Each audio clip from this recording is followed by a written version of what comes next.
presented by Public Music Mathli.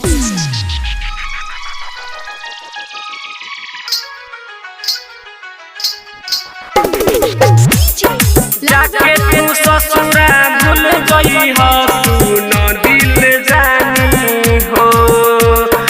Mix by Bipin दीवाना तू न दिल जानी हो देख के तू मौका दिहलू तू धोखा हमके तू रानी हो देख के तू मौका दिहलू तू धोखा हमके तू रानी हो जाके तू ससुरा भूल गई हो तू न दिल जानी हो जाके तू ससुरा भूल गई हो तू न दिल जानी हो देख के तू मौका दिहलू तू धोखा हमके तू रानी हो देख के तू मौका दिहलू तू धोखा हमके तू रानी हो जाके तू ससुरा भूल गई हो तू न दिल जानी हो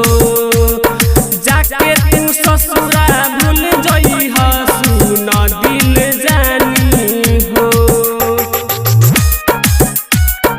जाके तू ससुरा भूल गई हो तू न दिल जानी हो Presented by Public Music Mathli. जाके तू ससुरा भूल गई हो तू न दिल जानी हो ना जान हम सुन ए रानी फंस गईनी तोहरा प्यार में दिल में बसा के हमके तू रानी चल जइबू ससुरार में चल जइबू ससुरार में ना जान हम सुन ए रानी फंस गईनी तोहरा प्यार में दिल में बसा के हमके तू रानी चल जइबू ससुरार में सुन सनम दिल तोर के जाल कइलू बेईमानी हो सुन सनम दिल तोर के जाल कइलू बेईमानी हो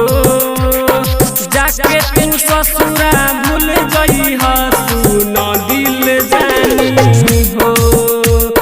जाके तू ससुरा भूल गई हो तू न दिल जानी हो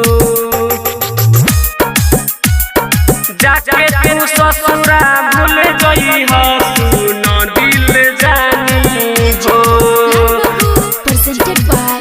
Public Music Mathli. जाके तू ससुरा भूल गई हो तू न दिल जानी हो हमसे लड़ा के जइबू नजरिया रहबू न रानी खुश हो सुख ना पैबू ससुरा में रानी दिन रात मिली तोके दुख हो दिन रात मिली तोके दुख हो हमसे लड़ा के जइबू नजरिया रहबू न रानी खुश हो सुख ना पैबू ससुरा में रानी दिन रात मिली तोहके दुख हो रौशन सचिन मनीष सुमित के कइलू बदनामी हो रौशन सचिन मनीष सुमित के कइलू बदनामी हो जाके तू ससुरा भूल गई हो तू न दिल जानी हो जाके तू ससुरा भूल गई हो तू न दिल जानी हो recording studio public music Dudhpura बाजार।